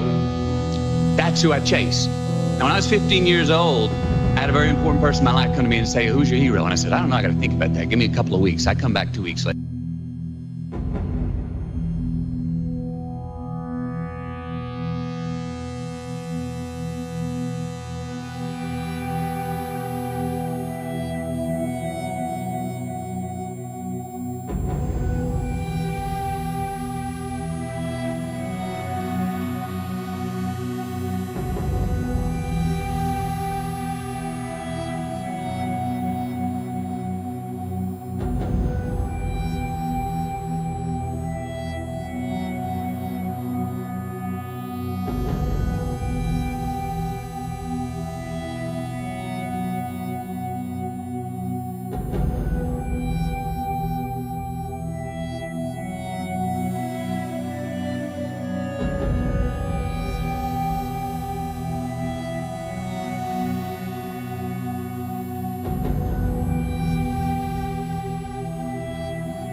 Welcome back, ladies and gentlemen. We are back at it here on the Paranormal Portal. Thank you so much for all you guys sticking around. Appreciate it a bunch.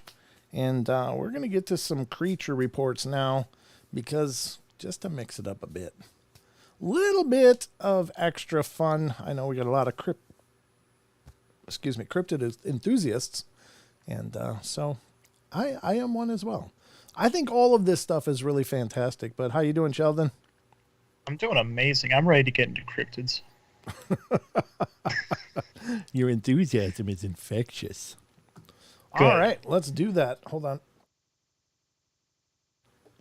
All right, let's get into some cryptids. I guess first off, we'll visit our wonderful friend, Mr. Wes Germer's site called SasquatchChronicles.com.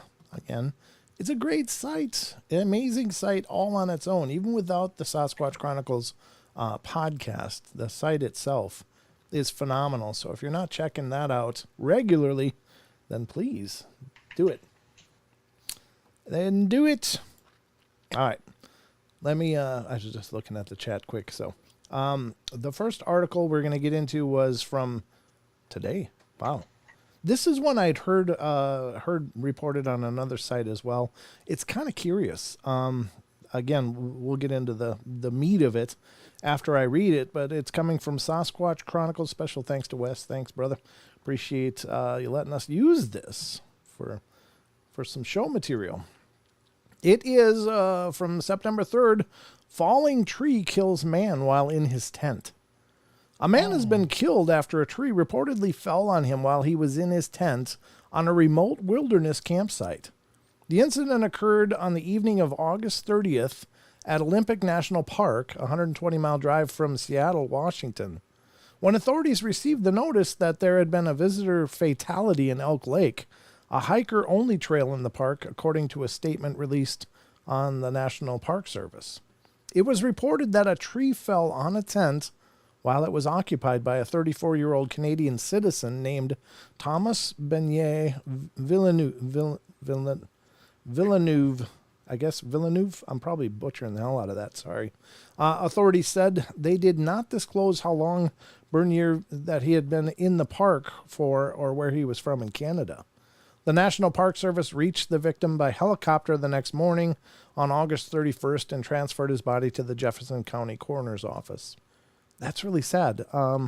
It continues, it's not immediately clear what caused the tree to fall in the first place or if he was in a treacherous area at the time of his death. The Washington Trails Association website reports that the elk trail where he had been traversing suffered severe damage in the 2018 maple fire, and said that the fire burned both organic material and the root systems of nearby trees, and this has left numerous holes and gaps in the tread.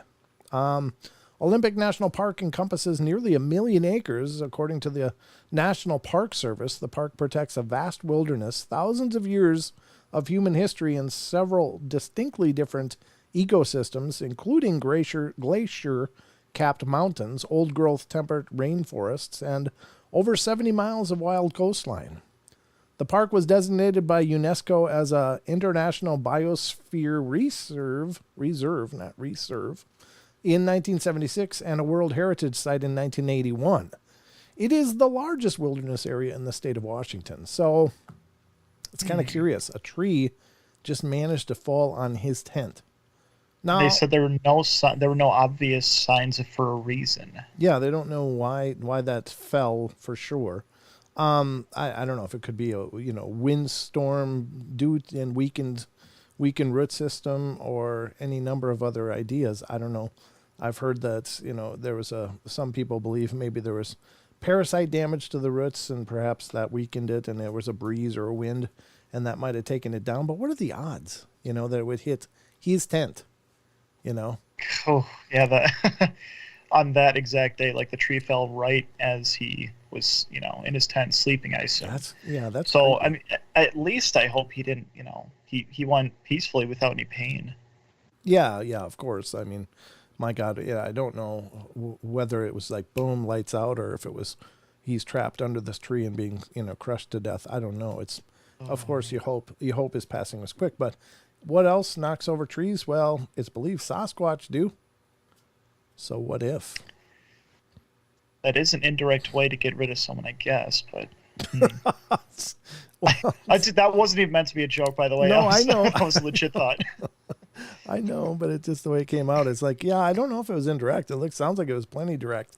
If it was a Sasquatch, and of course, I'm saying that nothing that points to something else. It says, tree fell, that's sad, type of thing. Instead of like, oh, something did this, then people go searching and whatnot. Well, the weird, the weird thing is, do trees fall in forests? Yeah, all the time.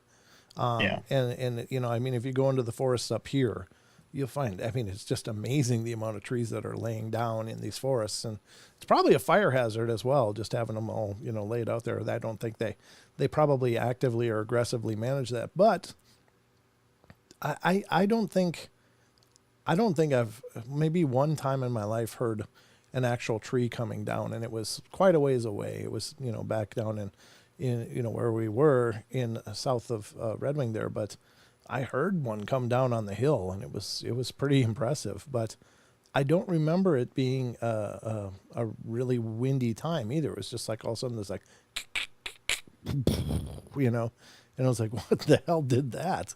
It was way up on the bluff, and where in the dark of night.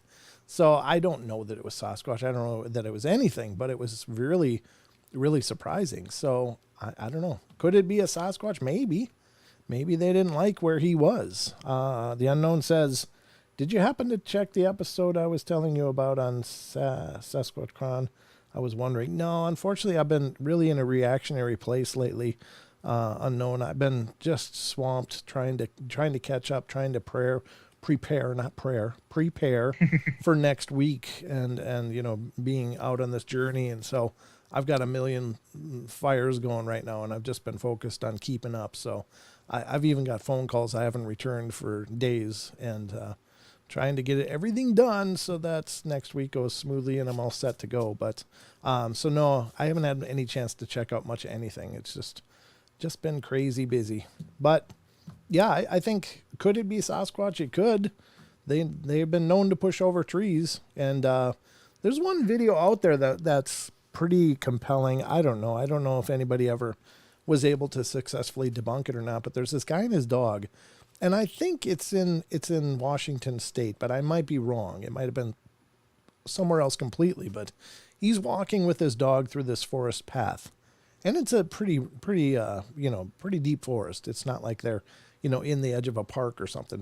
They're up in the sticks, and he's walking along, and all of a sudden he hears crack, crack, crack, and he looks up, and it's not really clear what's going on, but he looks up, and the tree is coming down, so he just runs.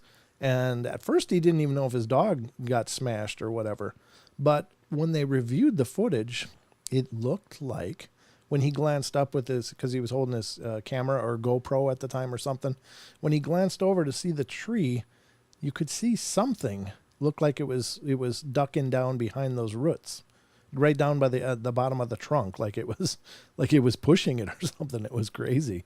And so I don't know, is that legit footage of maybe a Sasquatch trying to nail this guy with a tree?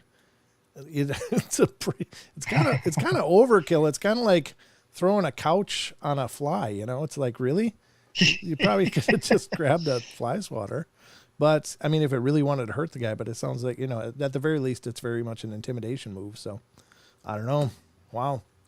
So if anybody knows whether that was ever debunked, or if you know the footage I'm talking about, let me know. All right. So that's the first report from Sasquatch Chronicles. I got another one here that's a little more robust, and dealing with September 2nd, 4 upright walking figures. A listener writes, I've lived in Montana my whole life, 45 years. After listening to episode 884, I've decided to write to you. Here's a little background about myself.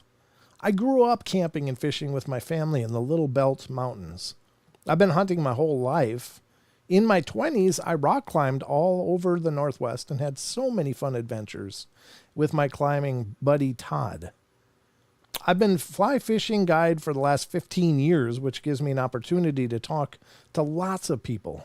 I also ride dirt bikes. like a madman, and I find myself in the middle of nowhere quite a bit.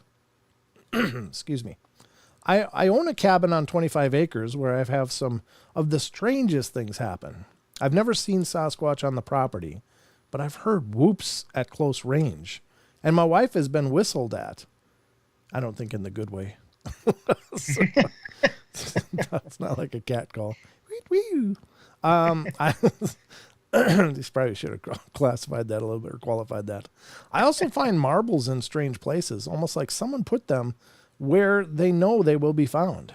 I also find sticks balanced on my furthest property marker, and if I take them off, they always find their way back onto the marker.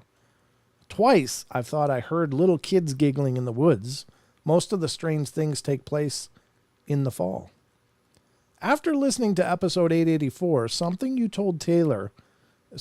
and Taylor were talking about struck a nerve with me. When you were talking about willing something into existence, I've told people about this experience, but I leave some of the details out, and I'm going to tell you the whole story. Here we go. This happened the first week of last November. I was driving back to my house after a day of riding dirt bikes. I was taking the back roads home and going through a canyon called La Hood on the Jefferson River, and it was twilight time. And I thought to myself, if I was ever going to have a Sasquatch encounter, it would be like it would like it to be from the safety of my truck. The lights of my truck were on, but not helping much because it was twilight. And all of a sudden on the left side of the road, I thought I was seeing deer fur.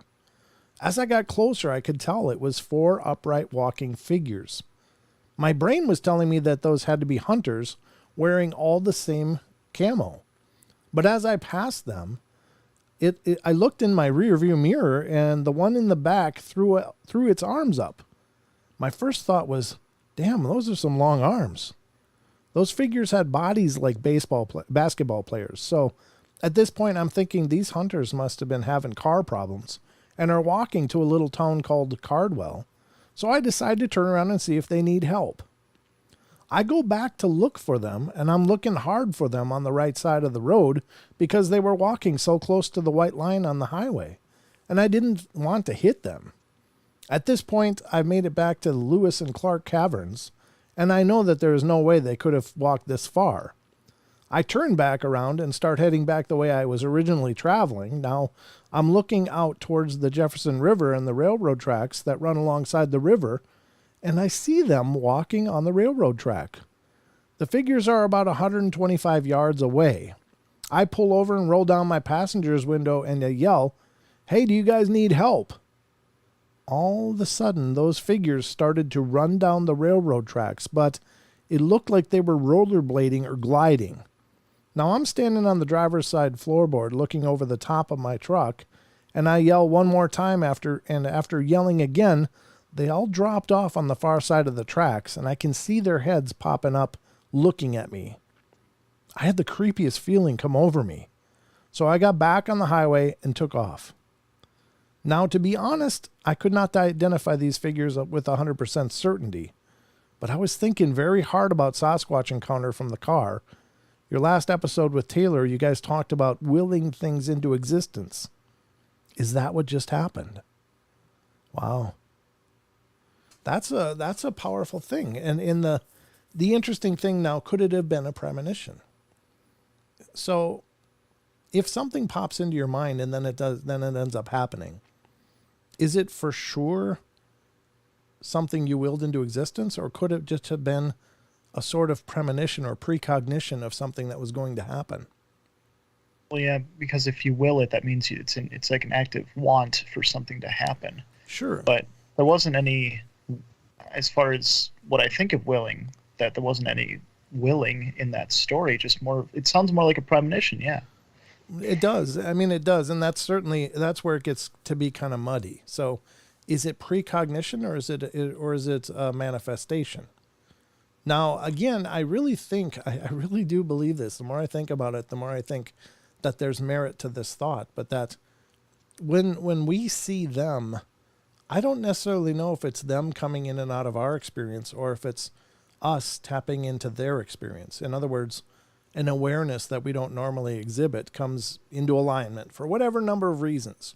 Could be a biorhythm, could be some geomagnetic alignment, it could be ley lines, it could be any number of things. But in those brief moments when we are observing them, are they the ones that came into our experience, or did we come into theirs?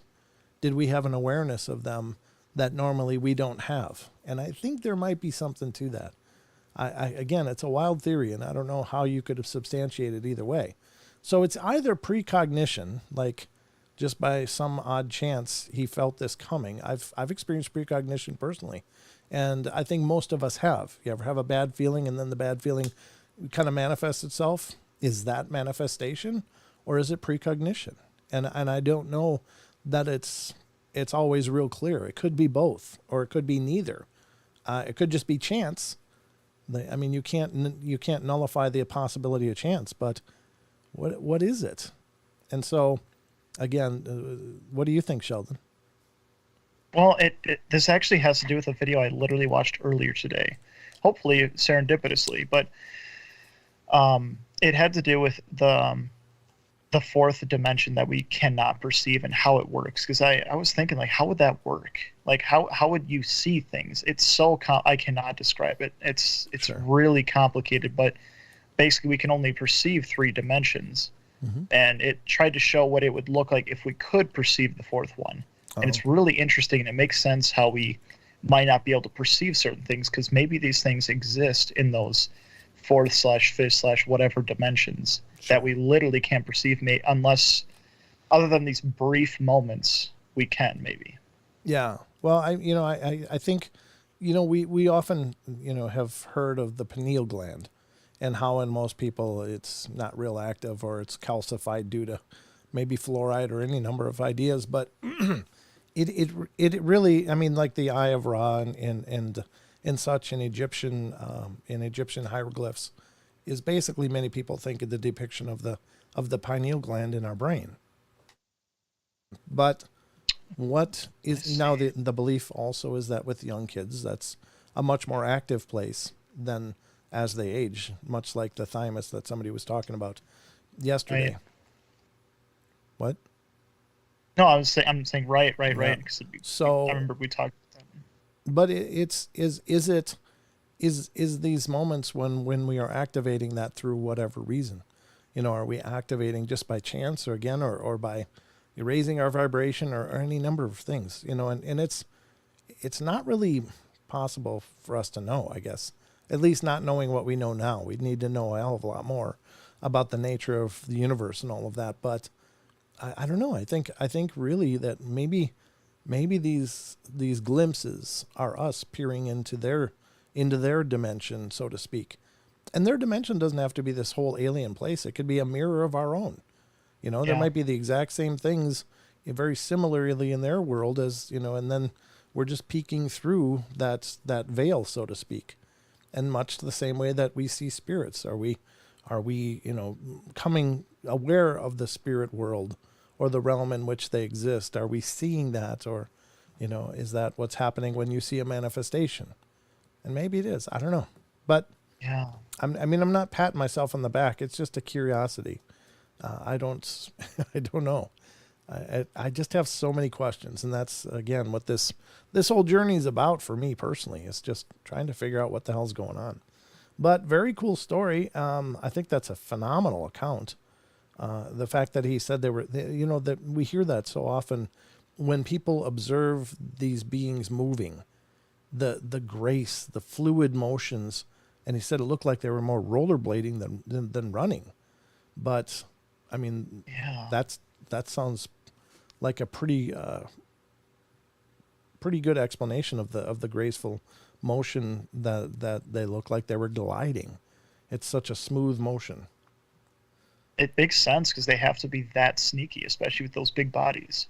Yeah, exactly. Yeah, with that mass. But these don't sound like the big hulking, big alpha males that we hear about. This sounds like perhaps a troop of younger, maybe pubescent or something. The in-between, they're not quite all meaty and built up like they're, they're larger elders, but, maybe they're out exploring, just like a group of kids, running along the railroad tracks. So, all right. There's another story I want to get to here. And this is one that's coming. I think we have time for this. There's 5 minutes left. This is from phantomsandmonsters.com, Lon Strickler's site, home of all of his reports and their investigations and research, as well as Lon's books and links to Phantoms and Monsters podcast, which is Lon's podcast. But we're going to get into a story here from September 2nd. Fox-like creature with strange human female features encountered in Wales. Very curious. Let's see what it says.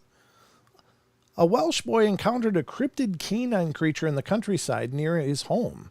The fox-like creature has female human features along with other aspects that are unexplained. Interesting account. Kid says, growing up in the Welsh countryside surrounded by the hills and ancient woodland greenbelt of forests, I've encountered a few strange things myself over the years. The most bizarre, which till now I've only shared with 2 people, when I encountered a strange creature on a lone walk in a nearby wood. It was my favorite place to frequent as a child. I was around 9 or 10 years old at the time and walking up a 1-lane gravel road that cut between a small wood and a nearby hill. This was a time when the parents would kick kids out to play until dinner time. I remember those years. We could end up exploring for miles, getting up to all sorts of mischief. To picture the scene, to my left the trees were mainly oak and grew upwards in a stretch of woodland about 2,000 feet in length. There was a farmer's field on the hillside at the top of this incline, started from a raised vertical bank of earth around 5 feet tall, just above about eye level to me. As I stood on the track with to my left of the wood dropped down below me for about 50 feet to meet a country lane. The wood was quite dense and green. This was late summer or early autumn in the afternoon. It was cool and shadowy in places with bits of light breaking sporadically through the canopy above. I was halfway walking up the gravel track before the road met a bend to the left. This bend led to a local farmhouse, and it was at this point in the track that a wooden stand or shelf was built into the bankside. I discovered it was used by the farmer to leave milk churns each morning for collection by the local milkman. This is around 1978 when doorstep deliveries of milk were still in fashion. I remember we had a milkman when I was a kid. As I paused to rest for a moment and plan, I just had a memory come back. My nickname was 2% because when I was a little guy, I'd sit on the step and wait for the milkman. Oh, nice. 2%. This is around 1978 when doorstop milk deliveries were still in fashion. As I paused to rest for a moment and planned on hopping up on the shelf to sit and enjoy the scenery, sudden movement from a shaking holly bush caught my attention around 10 to 15 feet above my eye line to my left. It was quite startling to see the bush moving when the rest of the woods were still. The bushes were around 3 feet tall. As I stared at it, I could just make out the limbs of an animal or some sort moving in the lower branches / roots of the bush. This had me on edge instantly, as I knew this was a big animal and was quite familiar with the local wildlife. This thing was unfamiliar, and while the bottom edge of the bush parted, a face which looked like a cross between a fox and a human girl popped out staring at me. This creature had hands, not paws. Its face is covered in short beige fur from the hairline with the small pointed ears. Back along the body was a slightly longer coat, the same color as the chestnut red squirrel or fox. We stared at each other for seconds as I was mesmerized by her. She looked as startled and shocked as I was. Her eyes were piercing blue. It appeared that she was crouched down looking from under the bush facing downwards toward me. It was only when she withdrew her face back into the bush and turned to stand straight up and away from me that I noticed that she was about the same height as me, and at around 4.5 feet tall. With her back towards me, I could see a tall, sleek, tapered, and very dog-like, not bushy as a fox would be. She had a slender, taut, muscular back and muscular hind legs, which were retrograde like a canine, but her arms and front legs were more slender and human-like with elbows. I cannot remember seeing her back feet, but in that instant her arms shot out from her size raised to the elbows. The fingers ran on her hands were spread out, and they were charcoal gray color, and each finger ended in a small sharp claws or nails. We're going to run out of time. There was a pause, and she sprang forward, bounding and glowing upwards. I'm just going to continue this on the other side rather than speed reading it. You're going to get a little bit of overtime. So, to those of you on TFR iHeart, tune in to TalkStream Live. Remember, we love you all. Be good, be kind, be nice. Take care of each other. Help each other out. Find the magic in every day, and remember to laugh as much as you can. Good night to the network. I'm cutting you off. I'm cutting them off, Sheldon. All right. All right, so there goes the network. It's just us and a little overtime here. So I'm going to continue reading the rest of the story. It says, basically seeing this thing in the bush, it's kind of shot, visible now, able to see the hands, the feet, well, not the feet, but the back and the body shape. And so there was a pause as she sprang forwards, bounding and plowing up, zigzagging through the bushes and woods towards the field above. She cleared the distance on this deep incline in seconds, in a blur of sticks and leaves, and I've seen a badger run up that hillside and walked it myself, and she cleared it in a ridiculous amount of time. It was only then that the fear kicked in and snapped me out of my shock. I panicked and wondered which way to run, either upwards towards the farmhouse or back down the track of the road and then home. I never told anyone in my family and only 2 friends until much later in life. It wasn't for fear of ridicule, but their belief in my story that deterred me. My family and friends have always said that I had a wonderful imagination, so would have thought and said I had made it up or imagined it. I've kept this to myself for years, and I'm 54 now. But I still enjoy a childlike wonder and an open mind for all things mysterious and unexplained on this earth. I've experienced many other paranormal supernatural things in my time on this planet, some truly terrifying. I think if you're in tune with this side of things and have had these type of experiences, then you're more open and likely to encounter other things. Yeah, that's probably true. That actually came from The Facts by How to Hunt, Steve Isdall's site. So, I don't know. Again, it's a unique... So, Rachel brought up a really good point that she was saying that it sounds like the Japanese fox spirit. Yeah. I'll put the name of it that she also found in the chat that looks like Kitsune Yokai. Kitsune? Which is, I believe that's referring to the 9-tailed spirit legend that they have. Well, but if you look at pictures of it, it looks similar to what it's describing. Kitsune? Well, some depictions, I guess. Kitsune Yokai. Let's see. Let's see what pictures of it look like. We can put that on the screen too, I guess. There we go. Yeah, it does. It does sound like the fox spirit. I don't know. Is that? I mean, this is in Wales, so it's in England of all places. It wasn't in Japan. It wasn't in. Yeah, it's nowhere near. Right. But there is the. I guess I can put it up on screen so you guys can see. But this is the Kitsune Yokai. I think that's pronounced right. But yeah, I don't know. I guess that really does kind of inspire that vision in my mind too. Very cool. So maybe it's a tulpa. Tulpa from watching too much Naruto. This kid, this is this is a long time ago. This is before Naruto. But it's interesting. If only. So, yeah, I think, again, here's another example of some pretty incredible reports of things that, I don't know. I mean, is it possible? Yeah, I guess. We just don't know how many things are out there. But that's pretty incredible. Make of it what you will, I guess, folks. I mean, again, the scope of this show is never to tell you what to believe. Believe what you want. Believe what makes sense to you. But is it possible? Exactly. Is it possible? Yeah. Sure. Because here's the thing. If you believe that there are 10-foot primates, ape-like people in the forests, or you believe that there's invisible, formerly living people running around, or you believe that there's strange people that come from the stars in these super advanced aircraft, how do you acknowledge one possibility but not the others? And, I mean, because if one thing is possible, I think the example is that isn't anything possible?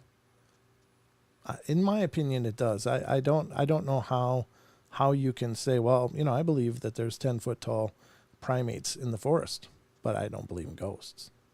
I'm not making fun of anybody at all, but I'm just saying, I guess, believing in something is good, or fine, or not believing in it is fine. It's not a measure of a person's value or credibility or whatever. But I think there's plenty of examples of a lot of really strange things happening in this world. And I think either there's a whole lot of delusional people walking around, myself included, because of all the strange things I've experienced. And is it possible that I'm mentally ill? Maybe. I don't know. I don't think so, but maybe that's the first clue that something's wrong with me. But I think I'm pretty sane, but I've seen things I can't explain, and on a lot of different things. I've seen a UFO. I've had a close encounter with what I think is a Bigfoot. I've seen plenty of haunting stuff, tons of that. And so, oh yeah. Just given my own experience, I don't have any one area that I think, nope, that's not possible. I think it's all possible. So acknowledge what you will, folks, and discard what you wish. I think it's entirely up to you to form your own paradigm and your own belief system. And if that aligns, then that's fantastic. And if you align with a lot of it, then stick around, because the Paranormal Portal is a good place for you. But Sheldon, actually, I had one question before we leave, though. Sure. Just here and there, 66 was saying that I can't find the comment. There we go. Shapeshifters don't have to stay in Japan. So, sure. My question, that's a good point. Coming off of that, which is a good point too, is skinwalkers are like they kind of take over something that's already there, like an actual physical animal being, whatever. Mm-hmm. Whereas a shapeshifter can kind of, according to the legends and the stories, can kind of be whatever they want to be. Sure. Okay. Yeah, it's certainly possible. Could it be some form of skinwalker? Maybe in a in between transition. I don't know. The ancient. I think the ancient Celts had shape-shifting in their legends and histories. So I think that there's a lot of shamanic traditions, and I include Druidism as a shamanic tradition in a lot of ways in my mind, because it deals with some ancient ideas and beliefs, including a pantheon of deity-like beings and a lot of mysticism and magic, and so much like other shamanic traditions. So I don't know, but I think it's fantastically possible. Could be just a bunch of shapeshifters. Could be some version of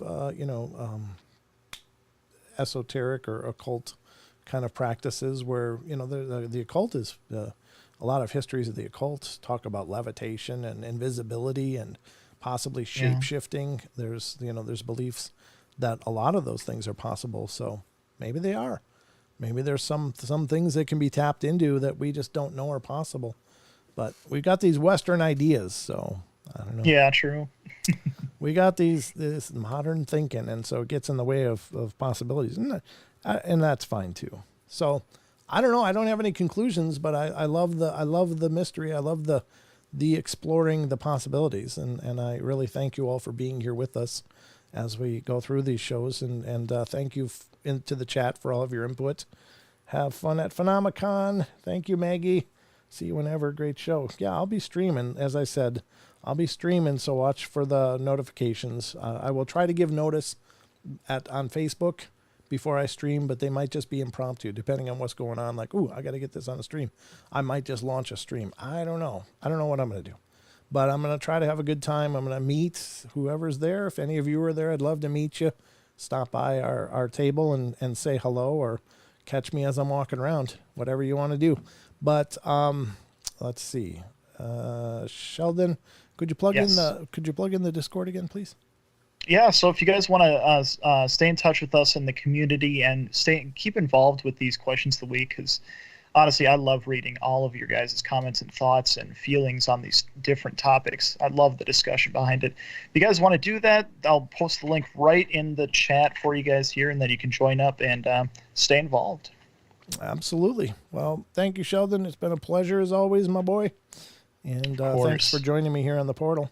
And thank all of you for all the love and support. And special thank you to our members and to those that are able to provide super chats. That helps out a ton. Thank you so much for giving in any way you can. There's lots of ways to help support the show.